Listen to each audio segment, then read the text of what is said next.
कृतात्याधिकरण को सूत्र हो गया था। कृतात्य अनुशयवान दृष्ट स्मृतिभ्याम यथेतम अनेवंच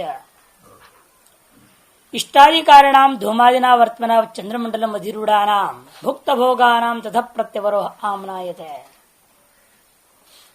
कहते हैं जो इष्टादि कर्म कांड किए हुए हैं वे कर्मी लोग धूमादि मार्ग से चंद्रमंडल में जा चुके थे। वहां के अलग जितना पुण्य है उसका भोग करने के पश्चात भुक्त भोगा नाम भोग करने के पश्चात भुक्त भोगी वे लोग तथा प्रत्यवरोह आमनाए थे। वहां से लौटने के बारे में भी वर्णन आया है। तस्मिन् यावत् संपातमुषित्वा अतैतम् एव ध्वानं पुनर्निवर्तन्ते यथेतमिति आरभ्य। वहां का है कर्मों का क्षय होने तक वहीं पर रह करके उस चंद्रलोक आदियों में ही रह करके वे पुनः इसी मार्ग से जिस प्रकार गए थे यथाइतम यहाँ से जिस प्रकार गए थे उसी प्रकार वे लौटते हैं। ऐसे शुरू कर दो आरंभ करके यावत अंत में यहाँ जहां तक ये बात कही गई वहां तक विचार हुआ। रमणीय चरणा ब्राह्मणादि योनिम आपद्यन्ते कबूय चरणा स्वादि योनिम इति। पुण्य कर्म करने वाले ब्राह्मणादि शरीरों को प्राप्त करते हैं और पाप जन का अवशेष रह गया हो वे कुत्तादि योनियों को प्राप्त करते वहां से लौटने पर। ऐसा वर्णन आया हुआ है। तत्र इदम विचार्यते। इस वाक्य पर यह चिंतन करना है। किम निर्नुषया भुक्त कृष्ण कर्माण अवरोहंती अहोस्वित सानुषया इति। भुक्त समस्त कर्म वाले बिल्कुल ही अन्य कुछ शेष न रह गया हो निरनुषया अवशेष नहीं है वासना और कर्म जिनका ऐसे होकर के ऊपर से नीचे उतरते हैं या सानुषय होकर के आते हैं। अनुशय माने कर्म किंचित कर्म रहित होकर के आते हैं या कुछ कर्म अभी विद्यमान बाकी है उसको भोगने के लिए फिर आते हैं। क्या अर्थ लिया जाए। पूर्व पक्षी किंदात प्राप्तम कद निरनुषया इति। दोनों पक्ष कौन सा पक्ष प्राप्त हुआ तो पूर्व पक्षी कहता है निरनुषय पक्षी ठीक है। कर्म पूरा समाप्त हो गया है कर्म के बिना ही वो लौट रहा है ऐसे माना। कुतः क्योंकि यह शब्दावली है यावत संपादित विशेषणात् यावत संपातम ऐसा विशेषण दिया हुआ। यह विशेषण से मालूम होता है कि भाई जब पूरी की पूरी जब तक पूरा कर्म भोग नहीं हुआ तब तक रहेगा बोल दिया। इसलिए वहां यावत जो शब्द है परिमाणवाचक है ही है। परिमाण अर्थ में तो प्रत्यय होता है। इसलिए यावत शब्दों के आधार पर संपूर्ण अर्थ ही लेना उचित है। संपात शब्द न कर्माशय उचित है क्योंकि संपात शब्द से यहाँ कर्माशय और यावत उसकी संपूर्णता का द्योतक है। संपतंती अनेन अस्मात् लोकाद अमुम लोकम फलोपभोग इति संपातम। संपतंती अनेन इति संपातम जिसके द्वारा वो ऊपर से नीचे आता है। कर्म के वजह से ऊपर से नीचे आ रहा है। कर्म रूपी हेतु के द्वारा वह अस्मात् लोकात इस लोक से ऊपर के लोक का फलोपभोग करने के लिए गया था। हाँ और फिर ऊपर से नीचे भी आ रहा है उसी वजह से ही फलोपभोग आया। इस लोक से अस्मात् लोकात मैंने जिस कर्म किया जिस लोक में यहाँ पे से अमुम लोक मैंने ऊपर के लोक के और स्वर्ग आदि में वो गया था फलोपभोग करने के लिए। जिसके कारण से गया था उसका नाम संपात। किसी कारण से किया था यहाँ किया हुआ अपना जो यज्ञ आदि पुण्य कर्म था उस इष्टादि कर्म की वजह से गया था। इसलिए इष्टादि कर्म का ये दूसरा नाम संपात हो गया। यावत संपात विषित्वा कृष्ण से तस्य कृतस्य तत्रैव मुक्तताम दर्शयति। इसलिए यावत संपात विषित्वा इन शब्दावलियों से संपूर्ण स्वयं के कृत समस्त कर्मों को वहीं पर भोग करके लौटने की बात कहा गया है। तेषाम यदा तत्पर्यवैति श्रुत्यंतरेण एष एव अर्थ प्रदर्शित है। यही अर्थ को श्रुत्यंतर भी दिखा रही है। ठीक है एक देशी कहता है यावत अमुष्मिन लोक उपभोक्तव्यम कर्म तावत उपभुंक्ते इति कल्पयिष्यामि।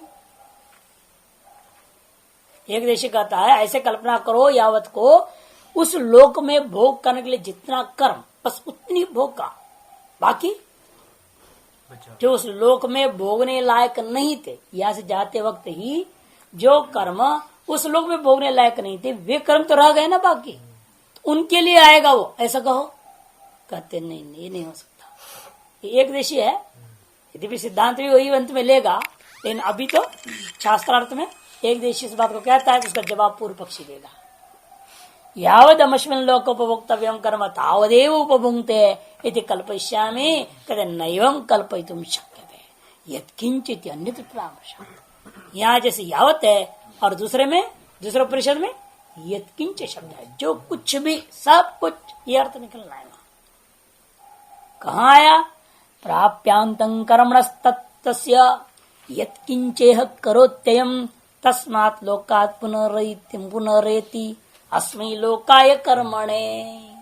बृहदारण्यक में प्राप्यांतम कर्मणः, क्योंकि इस लोक में यह जो कुछ करता है, अस्मिन् लोके यत्किंच जो ये करोति अयम, यत्किंच यह मने अस्मिन् लोके अयं करोति तस्य कर्मणः अंतम प्राप्य, उस कर्म का ही फलोपभोग को प्राप्त करके, एक उस कर्म का फल प्राप्त करके क्या करता है? तस्मात् लोकात्, उस लोक से कर्म करने के लिए कर्मण एव अस्मै लोकाय पुनः एति, पुनः कर्म करने के लिए यहाँ पर वापस लौटता है। या जो कुछ भी कर्म किया सब भोग लिया वहां स्वर्ग में, जो पुण्य था, जो पाप था, जो कुछ था संपूर्ण वो लेना। यह यत्किंच करोति अयम है ना, यह मन इस शरीर में, मनुष्य आदि शरीर में रह करके इस लोक में, इस पृथ्वी लोक में जो कुछ भी उसने किया, ये नहीं करा ना यहाँ पर इष्टादि कर्म किया, वैदिक कर्म किया, पाप नहीं किया, पापों को कोई कारण से वहां जा रहा है, ऐसा कोई शब्दावली नहीं है। यहाँ की शब्द सुस्पष्ट है, यह यत्किंच अयम करोति, जो कुछ भी करता है पुण्य पाप सब यही तो लेना पड़ेगा, और इस सब को वहां भोगेगा। जब खाली हो जाता है तो क्या करता? वापस आएगा, फिर कर्म करने के लिए आएगा। ऐसे पूर्व पक्ष का इस मंत्र का अर्थ लगा रहा है। यदि अपराश्रुति यत्किंचित अविशेष परामर्शेण कृत्स्नस्य कृतस्य कर्मणः तत्र क्षयिततां दर्शयति। यत्किंचित अविशेष परामर्श के द्वारा संपूर्ण कर्म जो कुछ भी किया था वो सब क्षय को प्राप्त कर गए, ऐसा दर्शा रही है श्रुति। इतना पीछे एक और बात भी है, प्रायणम अनारब्ध फलस्य कर्मणो अभिव्यंजकम। प्रायण जो मृत्यु है ना, वास्तव में वो क्या करता है? अनारब्ध फल वाले जितने भी कर्म थे उन सब को इकट्ठा दिखाता है। उन सब के फलानुरूप के लिए आप स्वर्ग गए हुए हैं, तो उन सब कैसे वो करेंगे आप? आपत्ति आगे ना, यदि अनारब्ध सकल कर्म उपस्थित हो जाए, फलोन्मुखी वहां उपस्थित होते नहीं मान रहे ना, अनारब्ध सकल कर्म, प्रारब्ध कर्म के वजह से मृत्यु आ रहा है, शरीर चल गया, खत्म हो रहा है, और उस मृत्यु काल में कहते प्रायण काल में अनारब्ध जितने कर्म उपस्थित होंगे वो अपने समस्त कर्म मिल करके अपना फल देने के लिए आपको स्वर्ग आदि ले गए हैं। तो समस्या क्या होगा? सकल कर्म खत्म हो जाएंगे वहां, तो फिर मुक्त हो जाना चाहिए। फिर कर्म के लिए क्यों आता है? आने का आधार भी नहीं रह जाता, निमित्त नहीं रह गया। लेकिन पूर्व पक्षी अपना बात कह रहा है, देखिए अनारब्ध जो फल वाले जितने भी कर्म थे वे सब प्रायण के द्वारा अभिव्यक्त हो जाते हैं। प्राक प्रायणाद आरब्ध फलिन कर्मणा अप्रतिबद्धस्य अभिव्यक्ति है, क्योंकि प्रायण काल से पूर्व तक आरब्ध कर्मों का फल भोगते भोगते उससे प्रतिबद्ध हो गए थे, इसलिए अनारब्ध जितने कर्म थे संचित वगैरह वो सब के सब जो है ना अभिव्यक्त नहीं हुए थे। तच्च अविशेषात, और वो जो अनारब्ध कर्म है वो सर्वसामान्य रूपेण इकट्ठे सारे आएंगे, केवल स्वर्ग के लायक पुण्य आएगा, पाप नहीं आएंगे, ऐसी बात नहीं। जो कुछ भी है सब अनारब्ध कर्म इकट्ठे आएंगे वहां। यावत किंचित अनारब्ध फलम तस सर्वस्य विव्यंजकम। इसे वो जो प्रायण है अविशेष और सामान्य निमित्त होने के कारण से जो कुछ भी अनारब्ध फल वाले कर्म है समस्त कर्मों का वह अभिव्यक्ति कर देगा। नहीं साधारण निमित्त है नैमित्तिकम असाधारण भवितुमर्हति। साधारण निमित्त का रहते हुए असाधारण नैमित्तिक कार्य हो जावे ये नहीं माना जा सकता। अविशिष्टे प्रतिपसन्निधो घटो विवेचते न पटैति पपत्यते। दृष्टांत बढ़िया पकड़ता है। जैसा कोई दीपक जल रहा हो उसके सामने घट को तो दीपक प्रकाशित कर रहा है लेकिन पट को प्रकाशित नहीं कर सकता। ऐसा होता है क्या? जो भी दीपक होगा यदि वह घट को प्रकाशन करने का सामर्थ्यवान है तो निश्चित रूप में वह पट को प्रकाशन करने के सामर्थ्य वाला होगा। यथा तथा यह प्राण रूपी एक साधारण निमित्त दीपक के समान है। वह सकल कर्मों का अभिव्यंजक होगा। स्वर्गानुकूल पुण्य कर्मों का ही अभिव्यंजक है, अन्य पाप आदि कर्मों का अभिव्यंजक नहीं है। ये व्यवस्था आप नहीं दे सकेंगे। ये कहते इत्यवं प्राप्ते तस्मात् निरनुशया एव अवरोहंती। इसलिए कर्म रहित होकर खाली हाथ वहां से लौटते हैं ये माननी चाहिए। इत्यवं प्राप्ते ब्रह्मा। ऐसा पूर्व पक्ष प्राप्त होने पर यह सिद्धांत आरंभ करता है। कृदात् ये अनुशेवानिति येन कर्म वृंदेन चंद्रमसम आरूढ़ा फलोपभोगाय तस्मिन् उपभोगेन क्षयिते तेषाम यद अम्मयम शरीरम चंद्रमसी उपभोगाय आरब्धम तद उपभोग क्षय दर्शन शोकाग्नि संपर्कात् प्रविलीयते। लोग कहते हैं देखो आज पानी पानी हो गया। व्यवहार करते हैं ऐसे। जब आदमी अपने ही किए हुए के कारण से सबके सामने बात आ जाए कि अमुक ने गड़बड़ किया और सबके सामने से कट डांट दो तो क्या हो जाता है बेचारा? पानी पानी होता है। यही व्यवहार है। मैंने वो अपना सत्व ऐसा संकुचित हो जाता है। वही हाल सब जीव का होता है जो स्वर्ग से निकलना पड़ता है। वो मौज मस्ती मिली हुई थी और सब छीन के वापस बाहर कर दिया जाए तो कितना दुर्दशा होता होगा है? पानी पानी हो जाता है।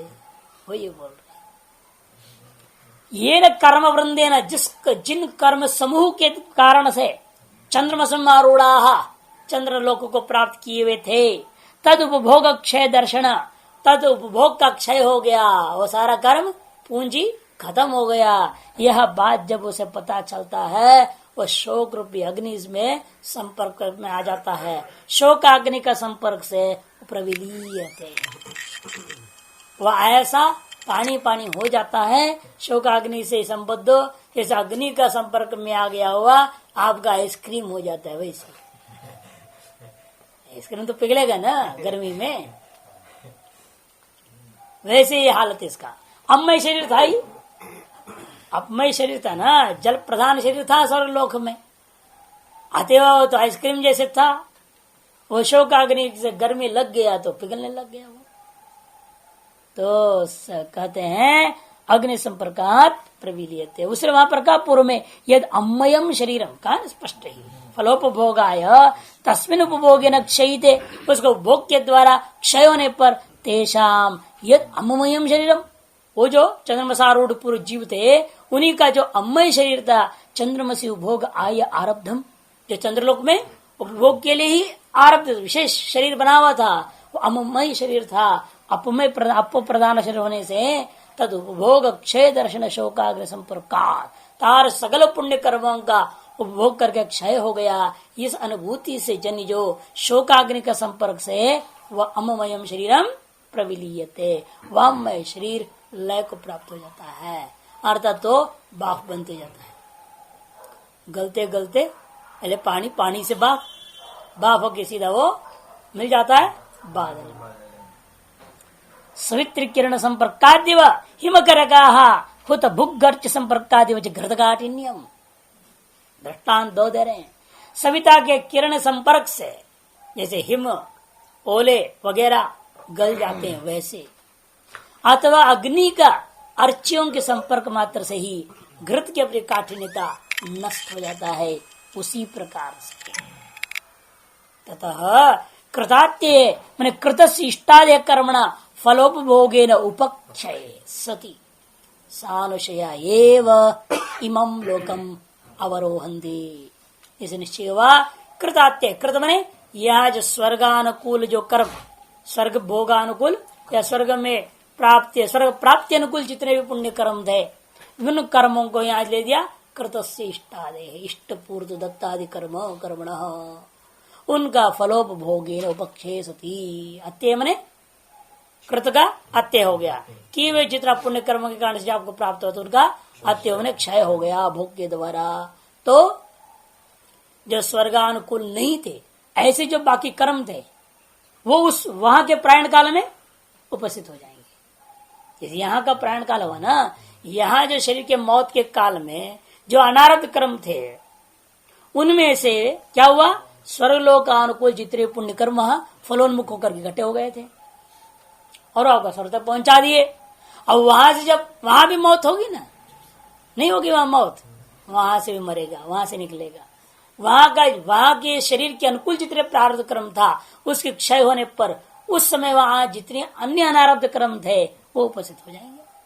ये तो यहां हुआ था और जिस लोक में वहां से जाना होगा वो वहां उस जंक्शन से आगे जाएगा ना। एक जंक्शन से दूसरे जंक्शन जाते कि नहीं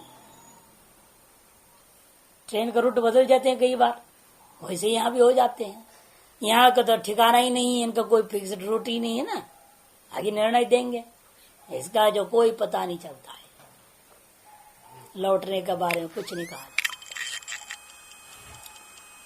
इसलिए सानुशय एवं इमं अवरोहन्ति केन हेतुना कहते किस हेतु से किस प्रमाण से आप इस बात को कह रहे हो दृष्ट स्मृतिभ्याम श्रुति स्मृतिभ्याम श्रुति और स्मृति प्रमाण से कह रहा हूं। तथा ही प्रत्यक्षा श्रुति सानुशयानाम अवरोहम दर्शयति कहते प्रत्यक्ष श्रुतियां हैं जो साफ साफ सुस्पष्ट कथन कर रहे हैं सकर्म ही कर्म से युक्त होकर के ही कर्म के साथ होकर के ही ये जीवात्मा वहां से नीचे आता है। तद्य रमणीय चरणाभ्यासो यत्ते रमणीयाम योनिमापद्येरन ब्राह्मण योनिम वा क्षत्रिय योनिम वा वैश्य योनिम वा अतय कपूय चरणा अभ्यासो यत्ते कपूयाम योनिमापद्येरन स्व योनिम वा सुकर योनिम वा चंडाल योनिम वा इति बृहदारण्य का है अथा छांदोग्य का ठीक छांदोग्य 5:7 ऐसे ही लेकिन शब्दावली थोड़ा अंतर है बृहदारण्य में भी है। तद यह रमणीय चरणाभ्यास कहते हैं उन अनुशयी जीवों में तद माने उन जो ये अनुशयी जीवा जो सकर्म जीव हैं कर्मयुक्त जीव हैं वे यह रमणीय चरणा कहते हैं कि जो कैसे हैं वो जहां यहाँ पुण्य कर्म वाले होते हैं वे ही क्या करेंगे अभ्यास यत्ते रमणीयाम योनिमापद्येरन शीघ्र ही उनको जल्दी से जल्दी श्रेष्ठ पवित्र उत्तम कोटि के योनि प्राप्त हो जाएंगे शरीर प्राप्त होगा। कैसा उत्तम कोटि का मतलब या तो ब्राह्मण योनि में पैदा होगा ब्राह्मण घर में या क्षत्रिय घर में या वैश्य घर में या शूद्र घर में नहीं बोला इसका शूद्र घर में जो पैदा होगा वो रमणीय चरणा नहीं होगा है? इसे उन लोगों की वृत्ति भी ऐसी होती है क्रूर वृत्तियां जितने म्लेच्छ देखे ना सब क्रूर वृत्ति वाले हैं या नहीं इसलिए जितने म्लेच्छ हैं सब क्रूर वृत्ति वाले एक ही उनकी बात रहती मारो काटो बदलो सबको अपने यहाँ अपना उल्लू बना लो बस एक ही सिद्धांत है।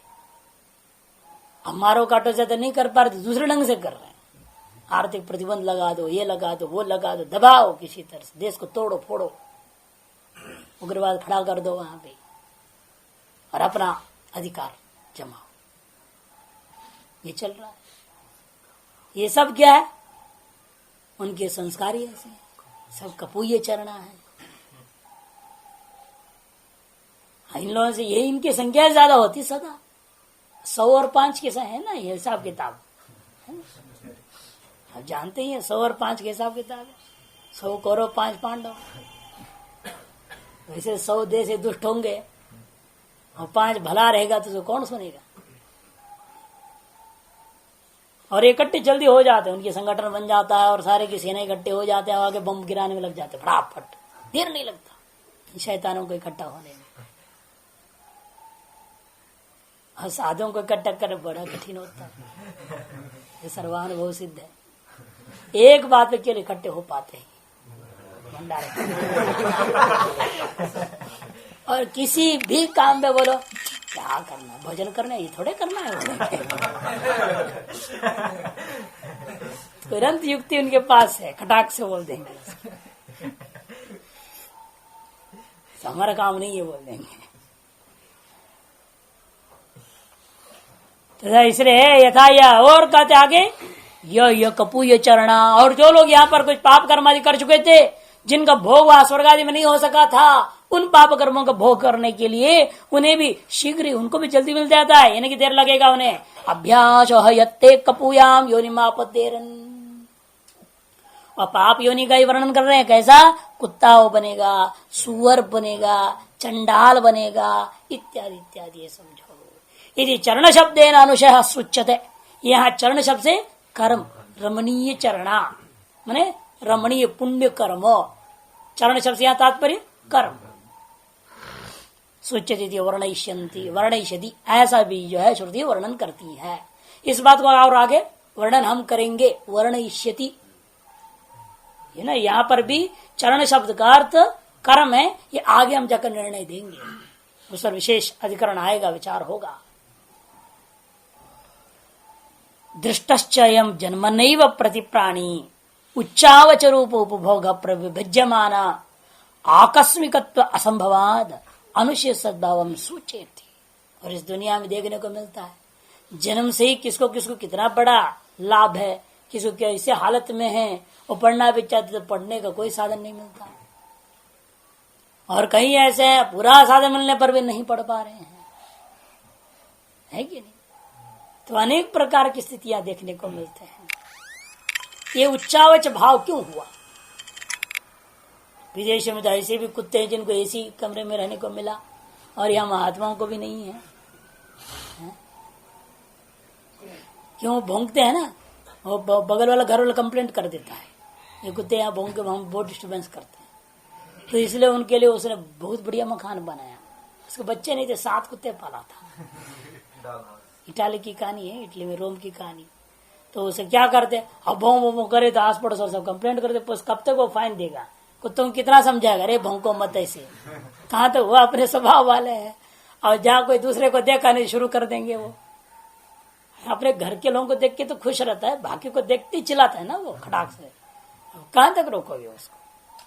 फिर अंत में उसको बहुत बढ़िया मकान, साउंड प्रूफ मकान बनाना पड़ा, साउंड प्रूफ, और 7 के लिए 7 अलग अलग कमरे, सब एसी, टोटल सेंट्रल एसी बना दिया उसको, सबको टीवी सब लगा दिया, और यही देखते रहो भाई, बटन चला करके तुम भी अपने चैनल देखते जाओ, जो अच्छा लगे देखो। सारी व्यवस्था दिखाया था एक बार टीवी में उसको, जो है देखो किस तरह से हो रहा है, इसे रमणीय चरणा कुत्ता है। इतनी सुख सुविधा में मस्त पड़े हुए हैं, बड़े आनंद ले रहे हैं।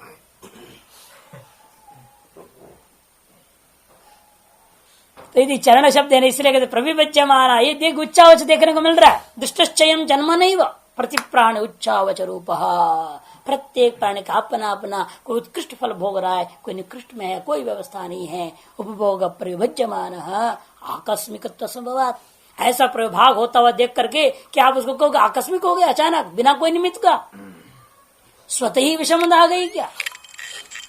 ऐसा तो हो नहीं सकता, असंभवाद अनुशय सद्भाव सूचेति। इसलिए कर्म सहित होकर के जीव वहां से लौटा है, जहां से भी आया वह कर्म के साथ ही आए, बात निश्चय हो जाता है। अभ्युदय प्रत्यवाय सुकृत दुष्कृत हेतुत्व सामान्य शास्त्रेण अवगमितत्वात्, और सामान्य सभी शास्त्रों का एक सिद्धांत है, जो सुकृत है वो अभ्युदय का कारण, और जो दुष्कृत है वो प्रत्यवाय का कारण, पाप भोग का कारण होता है। यह बात सकल शास्त्रों के द्वारा सामान्य रूपेण कहा हुआ है कि श्रुति और दृष्टि ही नहीं किंतु स्मृति भी है, स्मृति रखी। वर्णा आश्रमाश्च स्वकर्म निष्ठा प्रेत्य कर्म फलम अनुभूय ततः शेषेण विशिष्ट देश जाति कुल रूपायो श्रुत वृत्त वित्त सुख मेधसो जन्म प्रतिपद्यन्ते। स्मृतिरपि वर्णा आश्रमाश्च स्वकर्म निष्ठा, तो वर्णाश्रम वाले लोग जितने भी हैं, तत्त वर्ण विशिष्ट लोग, तत्त आश्रम के विशिष्ट लोग जो हों, जितने भी जीव हैं, वे स्वकर्म निष्ठा संत, अपने अपने कर्म निष्ठा पूर्वक कार्य करने वाले होकर के प्रेत्य मर गए। तो मरने के बाद कहाँ गए?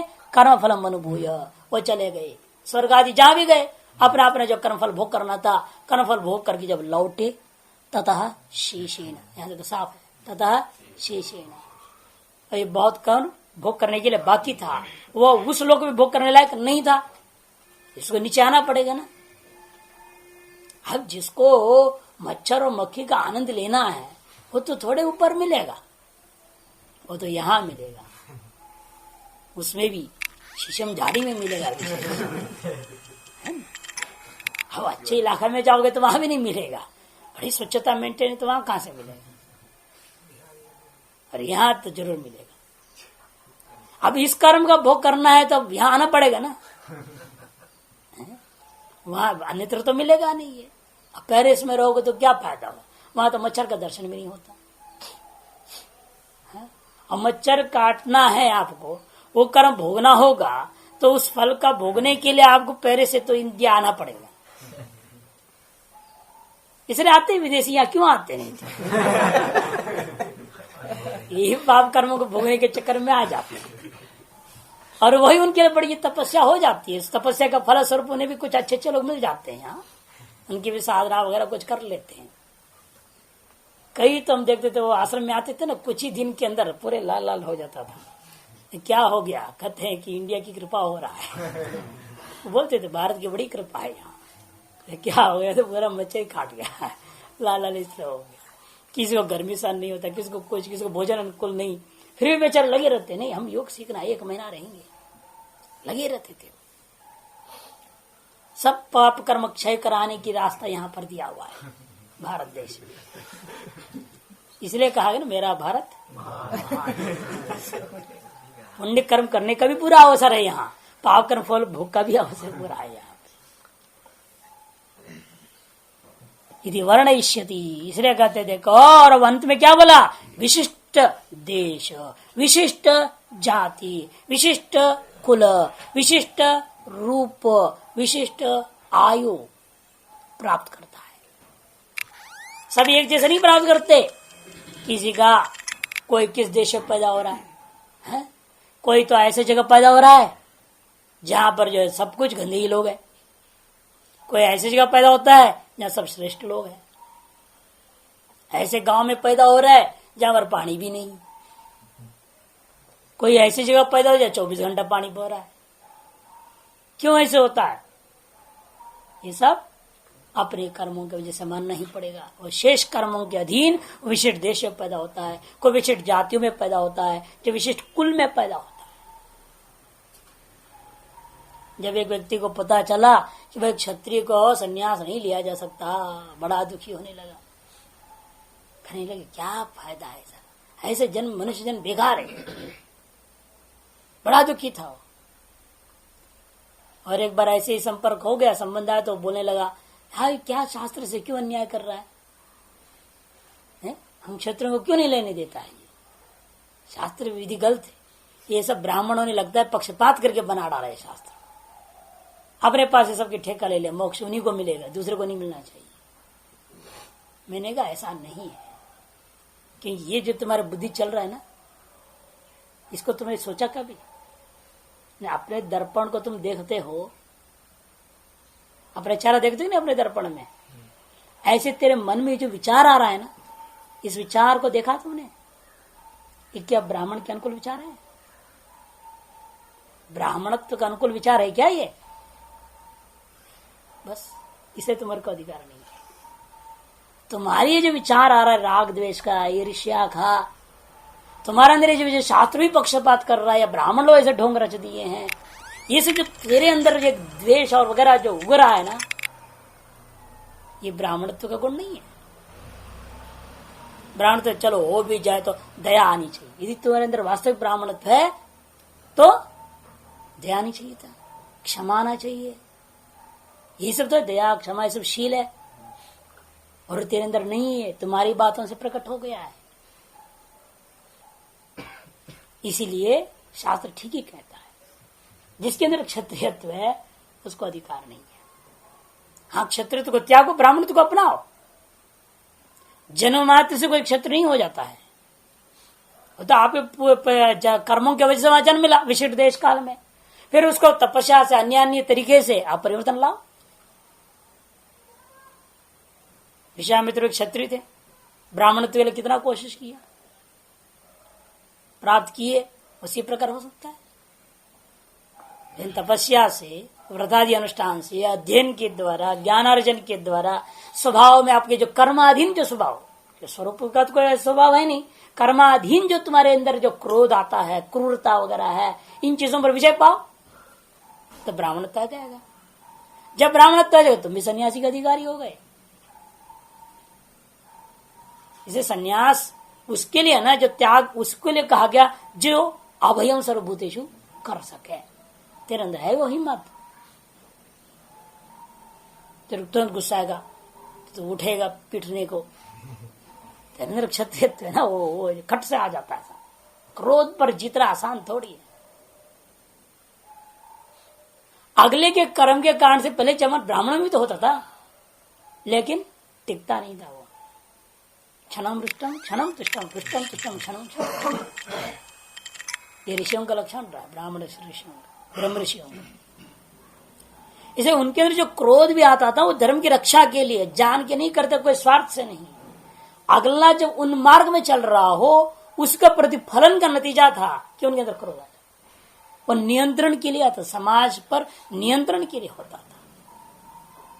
और किसी स्वार्थ से क्रोध का वर्णन कहीं नहीं दिखता है। एक भी दृष्टांत हो तो बताओ, कोई भी पुराण में कोई भी दृष्टांत नहीं है। जहां अभिशाप वगैरह देने का प्रसंग आते हैं वहां आप देखेंगे किसको दिया जा रहा है, उसने क्या कर्म किया, क्या वह समाज का हित के अनुसार था या धर्मानुसार था, नहीं था। जैसे दर्पण के सामने आप गंदे मुख वाली जगह खड़े हो जाओ तो दर्पण स्वच्छ रहेगा क्या? वो स्वच्छ नहीं दिखा सकता। आपका जैसा मुख है वैसे उसमें दिखेगा, उसी का प्रतिफलन होगा। स्वच्छ हृदय वाला दर्पण के सदृश ब्राह्मण पर के सामने कोई ऐसा क्षत्रिय चला जाता है या ऐसा दूसरा कोई ढोंगी ब्राह्मण भी चला जाता है तो उस ब्राह्मण में क्या दिखेगा, प्रतिफलन क्या होगा? उसे कर्मानुसार प्रतिफलन होगा। इसलिए वहां पर उसके अंदर क्रोध सा आता है, शाप सा होता है। ये सब समाज में धर्म का संरक्षण के लिए, नियंत्रण के लिए होता था, अपने स्वार्थ के लिए कभी नहीं था।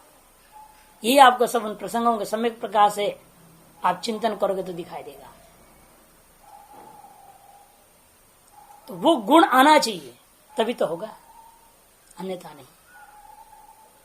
इसलिए वो उन गुणों को आधार पर कहते हैं यहाँ कुल भी ऐसा ही जन्म मिलेगा उसको। अवशिष्ट कर्म है ना, वो कर्मानुसार जाति ही नहीं कुल भी ऐसे ही कुल में जन्म लेगा। इसे हम कई बार बताते रहे, बार बार कहते रहे महाराज हमको टिकट दिलाओ, एमएलए का टिकट दिलाओ, ऐसे आशीर्वाद दे दो। अरे तो ऐसा होता तो सोनिया गांधी के यहाँ बेटा बन जाता। तो क्या को परेशान हो रहे, तेरे भाग्य में तो मिलेगा, नहीं है तो जब कुछ भी था लगा लो, कुछ नहीं होने वाला। तुम ऐसे कुल में जन्म लिए हो जहाँ आगे ना पीछे ना गाड़ी ना घोड़ा, कौन तेरे को पूछेगा टिकट कहां से मिलेगी? तो वो कुल में जन्म मिलेगा स्वतः ही, यदि ऐसा कर्म है तो स्वतः ही प्राप्त हो जाता है। ऐसे संबंध ऐसे ही स्वतः ही बनते जाएंगे, स्वाभाविक रूप से उन्नति हो जाती है, अभिष्ट पदार्थ की प्राप्ति होती है। इसलिए कहते कि देखो इतना ही नहीं, रूप भी, कोई श्यावला है, कोई गोरा है, कोई सुंदर है, कोई असुंदर है, इसमें ईर्ष्या द्वेष करने की कोई फायदा नहीं है। आपके कर्मों का फलस्वरूप जो आप ऐसे दांत उखड़ ऊपर उठाए तो क्या करोगे? उठाए, कर्म तुम्हारे ऐसे हैं। किसको बार बार दांत दिखा के हंसा होगा ना पिछले जन्म में, तब भगवान ने कहा 24 घंटे तेरे दांत ऊपर नहीं रहेगा, क्या करेगा? वो कर दिया। तो जैसा कर्म कियो वैसे तो मिलेंगे। गलत वाणी को इस्तेमाल कर दिया तो अब भगवान ऐसे कर देगा, उसको वाणी खुलेगा ही नहीं, मौनी बना दिया उसको, परमानेंट मौनी, गूंगा बना देगा उसको। तो हर इंद्रिय का सम्यक इस्तेमाल करो तो उत्तरोत्तर उत्कृष्ट योनियों में जाओगे, उत्कृष्ट इंद्रियों का प्रयोग प्राप्ति होगी, उत्कृष्ट बुद्धि आदि आगे बताएगी। इसलिए श्रुत वृत्त चित्त सारी चीजें, श्रुत क्या है? ज्ञान, वेदादि का श्रवण, वृत्त धन, वित्त आगे दे रहा, हाँ वित्त माने धन हो गया, श्रुत हो गया ज्ञान, वृत्त माने आचार, रूप और आयु हो गए ना, आयु भी उसी हिसाब से कर्मानुसार आयु भी है, रूप भी आयु भी कर्मानुसार है, कर्मानुसार आपको ज्ञान भी प्राप्त होगा, कर्मानुसार आपकी आचरण होगा, वृत्त माने आचरण, कर्मानुसार ही आपको वित्त माने धन की प्राप्ति होती है, सुख, और कर्मानुसार ही आपको सुख भी प्राप्त होता है। और अंत में कहते हैं मेधसो, ये सब विशिष्ट सब में जोड़ देना, विशिष्ट देश, विशिष्ट जाति, विशिष्ट कुल, विशिष्ट रूप, विशिष्ट आयु, विशिष्ट श्रुत, विशिष्ट वृत्त, विशिष्ट वित्त, विशिष्ट सुख, विशिष्ट मेधा वाले के साथ जन्म प्रतिपद्यन्ते, ऐसा जन्म को वे लोग प्राप्त करते हैं जब लौटते हैं। इति सानुशयानामेव अवरोहम दर्शयति, इस तरह से यह स्मृति कर्म युक्त होकर के ही भोगने के लिए यहाँ पर और आगे करने के लिए दोनों के लिए आते हैं, क्योंकि कर्म ने भी कहा ना उस मंत्र में, कर्म करने के लिए अस्मै लोकाय कर्मणे, ये कहा था, कर्म करने के लिए वो आते हैं। के चित्तावद्दा हो, हाँ नहीं कहा पुनर्नुषयो नाम इति, ये अनुषय क्या है? जिन कर्मों को लेकर के यहाँ गया था वह भोग के लिए, स्वर्गानुकूल जो पुण्य, उन पुण्य में से थोड़ा बचा, ऐसा माना जाए। पूर्व पक्षी कहता है यहाँ केचित, वो पुण्य में से कुछ बचा था, जो पुण्य वहां भोगने के लिए था वो भोगते भोगते क्या हो गया, पुण्य दुर्बल हो गया, कमजोर पड़ गया, वो जो कमजोर पुण्य था ना थोड़ा सा अंत में बच गया, वो वहां भोग करने पाया, उस भोग उसी के लिए आता नीचे, ऐसा कुछ होगा। वो दृष्टांत क्या देता है, कढ़ाई का, आपने बढ़िया हलवा हलवा पका दिया, उसके बाद जितना भी धो तो पूरा चिकनापन निकलेगा उसका, थोड़ा बहुत उसमें लगा रह जाता है। इसी और यहाँ जितना हो गया पूरा भोगा उसने, क्या पूरा क्या कहने के बावजूद भी फिर भी वहां जैसा पूरा बढ़िया धोया है बोल देते, फिर भी उसे हल्का चिकना रह जाता है। तद्वत यहाँ पर भी पूरा भोगा है कहने का भी तात्पर्य थोड़ा पुण्य रह गया है, ऐसा अर्थ लेना चाहिए। पूर्व पक्ष कहता है स्वर्ग फल भोगानुकूल यत्किंचित पुण्य करते हैं, उन्हीं में से थोड़ा सा बचा, ऐसा मानता है।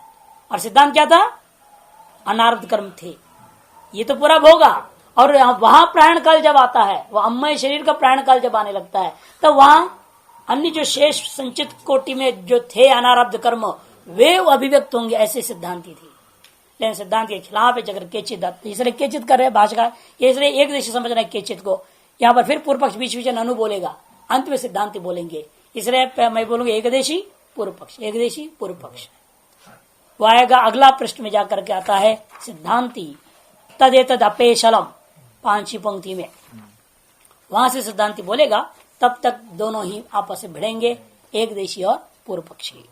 एक देशी कहता है स्वर्गार्थ से कर्मण भुक्त फल से अवशेष कश्चिद अनुशयो नाम, आगे ना स्वर्गार्थ जो कर्म, जिनमें से कुछ कर्मों का आपने फल भोग करने के पश्चात उसी कर्म में से, स्वर्गार्थ कर्म में से ही अवशेष कश्चित कुछ बचा था जो उसी को अनुशय नाम से ग्रहण करना है। जैसे दृष्टांत क्या दे रहा है, भांडानुसारी स्नेहवत, भांड के अंदर चिपका हुआ चिकनापन के समान। पहले दृष्टांत को व्याख्या करता है पूर्व एक देशी, यथा ही स्नेह भांडम रिच्यमानम न सर्वात्मना रिच्यते, भांडानुसारी एव कश्चित् स्नेह शेषो अवतिष्ठते तथा अनुशयो अपीति।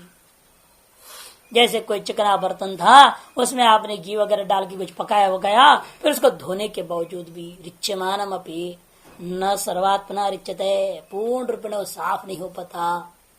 आजकल तो अनेक साधन है, कर सकते हैं, लेकिन फिर भी कहां तक करोगे तुम?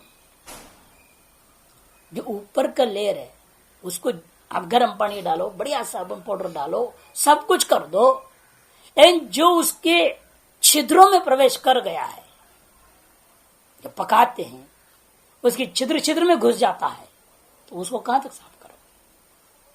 असंभव है। जब तक गलाओगे नहीं और मल पर निकलेगा नहीं, तब तो कुछ नहीं होने वाला। इसे कोई भी लोहा देखिए, कबाड़ आप जब जलाते हैं उसे मल निकलता कि नहीं निकलता है? क्यों निकला? क्यों? इसमें भी है, वो सब पोरस में थे, जो पोरस बोलते हैं उसको, सच्छिद्र होता है सारा का। ये तो न्यायिक भी मतलब सच्छिद्र है और पाक जाता है।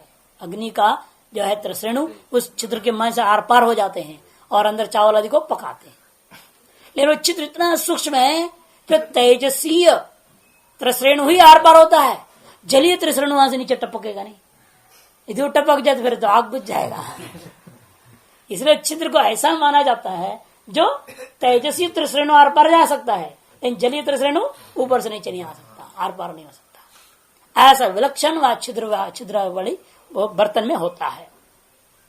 और क्या ऐसे ही बर्तन से देख रहे हैं जहां छिद्र से पानी भी आ जाता है, जैसे सुराही घड़ा, वैसे पानी भर तो क्या होता है, टपकते नहीं बाहर आ जाता है ना।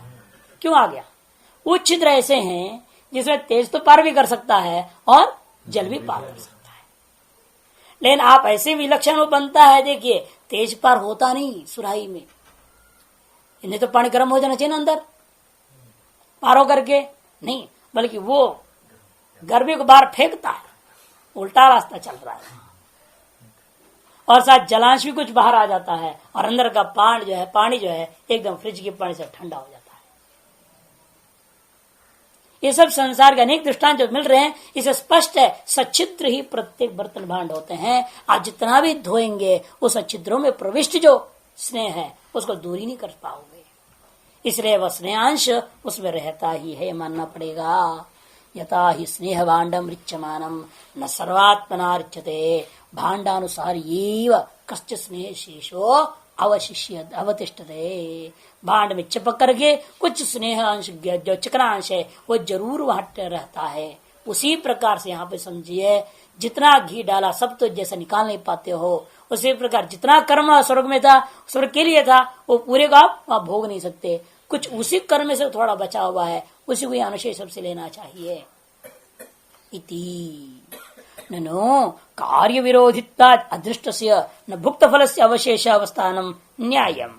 यहाँ पूर्व पक्षी कहता है देखो महाराज ऐसे हो नहीं सकता, कहते कार्य विरोधित्वात्, फिर तो भाई कार्य के साथ विरोध होगा, कार्य कारण का विरोध हो जाएगा। जो कारण पूर्ण परिणाम होना, ऐसे जैसे दूध में आपने जामन डाल दो, दूध में जामन डाल दिया आपने और फिर भी क्या हो गया, पूरा दही बनानी।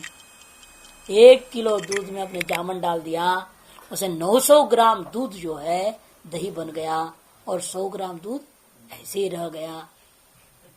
हो सकता है ये कार्य विरोधित्वा। क्यों? कार्य के साथ विरोध है। वो दूध का स्वभाव है, होगा दही तो पूरा 1 किलो पूरा होगा, दही बनेगा, ये इसके कार्य का स्वभाव है। दूध का दही होना रूपा कार्य का यही स्वभाव है कि वो या तो पूरा का पूरा होगा या तो पूरा ही नहीं होगा, फट जाएगा। लेकिन ये नहीं हो सकता है कि 900 ग्राम दही बन गया और 100 ग्राम दूध ऐसे रह गया, ये कभी नहीं हो सकता।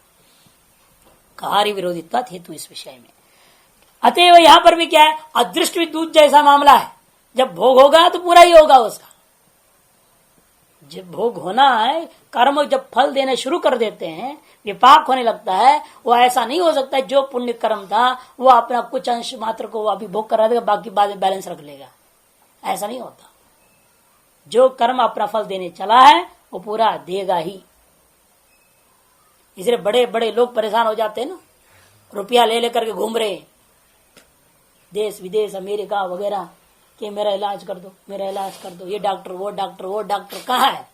घूमते घूमते परेशान, लाखों रुपया खर्च, कुछ नहीं होता, क्योंकि कर्म भोग बाकी है ना।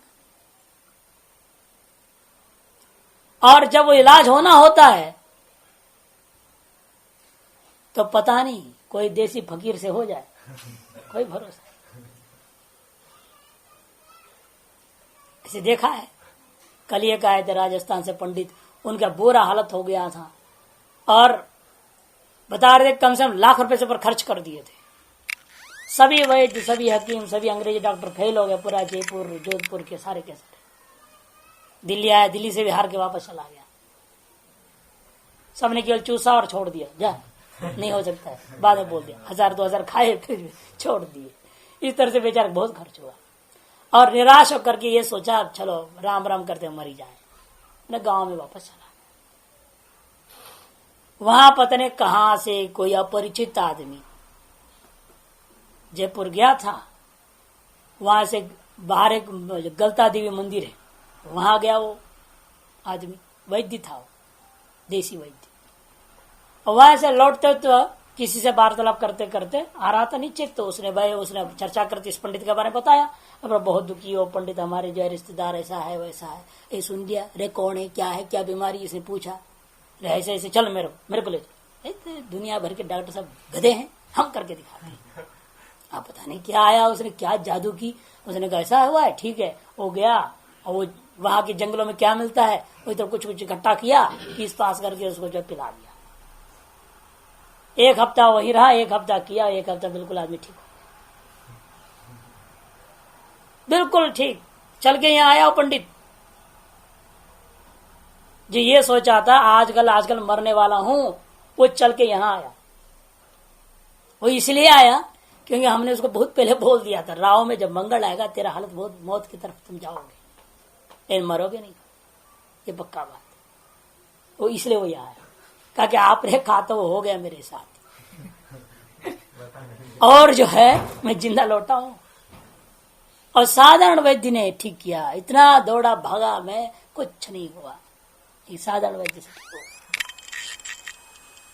मैंने कहा वो कुछ कर्म बोल, तो राहु की मंगल अंतर सा समाप्त हुआ, वो वैद्य टपक गया। उसे पहले क्यों नहीं आया वो है? पहले क्यों नहीं मिला तेरे को कहीं वो? और तो ऐसा मर उसका एड्रेस तक नहीं लिया, फिर पता भी नहीं तेरे को कहाँ है, धन्यवाद भी नहीं दे सकते तो जा करके देव उस समय जो दे दिया था, लेकिन ये भूल गया उसका नाम और एड्रेस लेने को। फिर विचित्र है, देखो परमात्मा ही उस रूप में आया कि क्या है भगवान ने जाने, लेकिन आदमी जिंदा लौटा। अब कल शाम को जो बैठे थे पंडित जी ब्रह्मचारी के साथ आए थे, तो वो पंडित जी तो ऐसे एक से एक विलक्षण घटनाएं घटते हैं। वह कर्म भोक्ष है, जब कर्म देता है फल अपना तो पूरा देगा, उसका अंतिम क्षण पूरा जब तक ना हो तब तक आपको सही डॉक्टर नहीं मिलेगा, सही इलाज नहीं होगा। इसलिए ये नहीं हो सकता है कर्म जो है अपना 90% अभी भोग करा दिया, 10% बाद में करा दूंगा, ऐसा कोई कर्म सफल भोग देने जब आरंभ कर देता है तो पूरा ही देगा, किंचित लेश नहीं हो सकता। अतएव उसी आधार पर पूर्व पक्ष कहना है उस एकदेश के खिलाफ कि स्वर्गस्थ कर्म भी, जो स्वर्ग भोग के लिए जो आरब्ध कर्म है वे कर्म भी अपना पूरा ही फल देंगे, अवशेष नहीं हो सकता। कार्य विरोधित्वा दृष्ट से न भुक्त फल से अवशेषावस्थानम न्यायम, तब एक देशी कहता न्यायम दोष नहीं सर्वात् न भुक्त फलत्म कर्म न प्रतिजानी है। कहते हुए हमारी ये प्रतिज्ञा नहीं है कि कर्म संपूर्ण रूपेण भुक्त हो गया, हमारी प्रतिज्ञा में यह है कर्म संपूर्ण रूपेण भुक्त नहीं हुआ। वे कर्म ऐसे थे जो पूर्ण रूपेण भुक्त नहीं किए, ऐसा मान लो। कहते मानने से तुम्हारी प्रतिज्ञा से थोड़ा हो जाएगा। प्रतिजानी महे का मतलब हो गया प्रतिज्ञा मैं करता हूं कि कोई भी कर्म अपना पूरा भोग नहीं कराया वहां, कहते नहीं प्रतिज्ञा मात्रेण वस्तु सिद्धि, लक्षण प्रमाणाभ्याम वस्तु सिद्धि, ये नियम। क्या प्रमाण है तुम्हारी प्रतिज्ञा में? एक देशी, इसलिए पूर्व पक्ष फिर उठा, ननो निरवशेष कर्म फलोपभोगाय चंद्रमंडलम आरूढ़। अरे भाई अपना जितना पुण्य कर्म किया था वो संपूर्ण का भोगने के लिए वो वहां गया है, इसलिए ये नहीं हो सकता है कि पूरा भोग नहीं किया और लौट आया, ऐसा नहीं हो सकता। जितना भोगने के लिए गया उतना जरूर वहां भोगेगा। फिर एक देशी कहता है बाढ़ ठीक कहते हो, तथापि स्वल्प कर्मावशेष मात्रेण तत्र अवस्था तुम न लभ्य। बात ऐसा है भोग कर रहा था, पूरा भोगने करने के चक्कर में गया वो, लेकिन कैसे करता, करते करते करते जब थोड़ा बचा था वो वैसा उसके सामर्थ्य नहीं रह गया और वहां भोग करने का, इसलिए लौट गया वो, थोड़े से लेकर वापस लौटता। ऐसे मानो एक देशी का कहना है स्वल्प कर्म अवशेष मात्रेण, जब थोड़ा बाकी था उस समय क्या हुआ, तत्र अवस्था तुम न लभ्यते, वहां अवस्थित नहीं रह पाया, इस लौट के आना पड़ा। जैसे कई बार होता है, क्या करे आदमी यहां से गया, सोचा इतना दिन रहूंगा, इतना खर्च करूंगा, ऐसे करूंगा वैसे करूंगा, फिर आऊंगा, लेकिन पहले कुछ गड़बड़ हो गई, चले आना पड़ा। चाहता तो था पूरा भोगने, उतरे समय के हिसाब से गया, ऐसी इमरजेंसी आ गई, उसको लौट के आना पड़ जाता। उसी प्रकार इसके साथ भी हो गया। स्वर्ग में गया, इतना कर्म लेकर 100 कर्म लेके गया भोगने को, लेकिन 80 कर्म भोगते भोगते बाकी 20 बाकी था, इतने में उसको लौटना पड़ गया, वहां अवस्थित रहने में समर्थ नहीं था, ऐसे मान लो। एक देशी कह रहा है तथा किल कश्चित सेवक सकल सेवोपकरण ही राजकुलम उपसृप्त चिर प्रवासात परीक्षीण बहुपकरण छत्र पादुकादि मात्र अवशेषो न राजकुल अवस्था तुम शक्नोति। दृष्टांत दे रहा है बहुत सुंदर। जैसा कोई सेवक है, सकल सेवोपकरणों के द्वारा राजकुल में चला गया था कि मैं राजा की सेवा करके प्रसन्न हो जाऊंगा, कर दूंगा उनको, अपना कार्य कर लूंगा। राजकुल उपसृप्त चिर प्रवासात, लेकिन चिरकाल प्रवास करने के पश्चात परीक्षीण बहुपकरण, बहुत अधिक से अधिक उपकरण उसका सब क्षीण हो गया। तो क्या करता हो, बचा कितना, छत्र पादुका बच गया था, उतने ही लेकर के वह मात्र अवशेषो न राजकुल अवस्था तुम शक्नोती। अब वो राजकुल में और समय नहीं रह पाता, वहां से इसको बाहर आना ही पड़ता यथा। एवं अनुशय मात्र परिग्रहो न चंद्रमंडल अवस्था तुम शक्नोती। इसलिए किंचित मैंने अनुशय मैंने थोड़ा कर्म जब बचता है, उस समय वहां उस चंद्रलोक में अवस्थित नहीं रह पाता, अतः वहां से आ जाता है। यदि ऐसा कहते तो फिर पूर्व पक्षी कहता है नैचित युक्तम, आपके युक्ति जो है उचित मुझे नहीं महसूस हो रहा है।